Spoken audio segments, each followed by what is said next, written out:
আসসালামু আলাইকুম বন্ধুরা, চলে এসেছি প্রতিদিনের মতো নতুন এক রেসিপি নিয়ে। আপনারা দেখছেন গ্রামের মেয়ে রানু ইউটিউব চ্যানেল।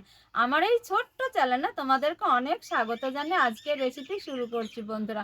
আজ এমন একটা নিরামিষ রান্না তোমাদের সঙ্গে শেয়ার করব, আশা করছি খুবই ভালো লাগবে। চলো তাহলে আজকের রেসিপি ঝটপট শুরু করে দিই বন্ধুরা।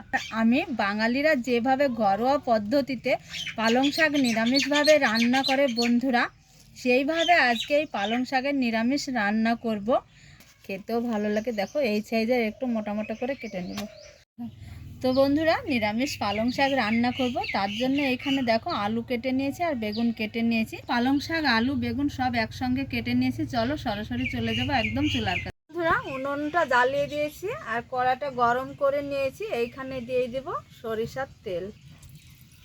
এইখানে দিয়ে দিব যে কলাইয়ের নতুন বড়ি বন্ধুরা, বাড়ির বড়ি। দেখো বড়িটা খুব সুন্দর করে লাল করে একটু মচমচে করে ভেজে নিতে হয়, সবজিতে পড়লে খেতে খুবই ভালো লাগে। এবার বড়ি ভেজে নিয়েছি, তুলে নেব। যে তুলে নিয়েছি, ওইখানে আবারও দিয়ে দিয়েছি রান্নার রেগুলার সরিষার তেল। তেলটা গরম হয়েছে, এইখানে দিয়ে দিব জিরে ফোড়ন, দিব কেটে রাখা আলুগুলো। তো বন্ধুরা, আলুটা হালকা করে ভেজে নিয়েছি। এইখানে দিয়ে দিব হলুদ, রাখা বেগুনগুলো একসঙ্গে খুব ভালো করে একটু ভেজে নিব। দিয়ে দিব স্বাদ অনুযায়ী লবণ। সবজিগুলো একটু হালকা করে ভেজে নিব। সবজিগুলো খুব ভালো করে একটু ভেজে নিয়েছি। এইভাবে ভাজা ভালো করে নিলে রান্নাটা খেতে খুবই ভালো লাগে, দেখতেও সুন্দর লাগে। সবজি ভাজা হয়েছে, এইখানে দিয়ে দিব কেটে রাখা পালং শাক।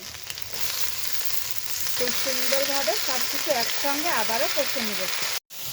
তো দেখো সবজিগুলো খুব সুন্দরভাবে পালং শাক দেওয়ার পরে ভালোভাবে কষিয়ে নিয়েছি। দেখো শাক সবজি সব একসঙ্গে খুব ভালো করে কষিয়ে নিয়েছি। এবার এইখানে দিয়ে দিব যে ভেজে রাখা বড়িগুলো কুচি করে নিয়েছি। দেখো একটু, এবার দিয়ে দিব এই বড়ি।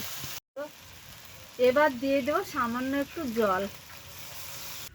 তো বন্ধুরা, 5 মিনিটের জন্য ঢাকা দিয়ে রান্না করে নেব। তো দেখো তরকারিটা স্বাদ ব্যালেন্স খুবই ভালো লাগে, ব্যালেন্সটা টেস্টটা খুবই ভালো হয়, খেতে দারুণ লাগে। তো বন্ধুরা দেখো, সিম্পলভাবে অল্প কিছু ঘরের উপকরণ দিয়ে আজকে আমি দেখো নিরামিষ রান্না করেছি। আর এত লোভনীয় হয় এই রেসিপিটা, আঙ্গুল কিন্তু সবাই চেটে পুটে এক থালা ভাত খেয়ে নেবে বন্ধুরা। পালং শাক যেহেতু খুবই ভালো লাগে, টাটকা কচি শাকে রান্না যেভাবেই করো না কেন, রান্নাটা দেখে যদি সুন্দর লাগে খেতেও দারুণ লাগে বন্ধুরা। একটা মিষ্টি হাতে লাইক কমেন্ট শেয়ার করবে আর চ্যানেলটা সাবস্ক্রাইব করে বন্ধু হয়ে পাশে থাকার অনুরোধ। তোমরা যে যেখানেই থাকো খুব ভালো থাকো, সুস্থ থাকো। তোমাদের টাটা।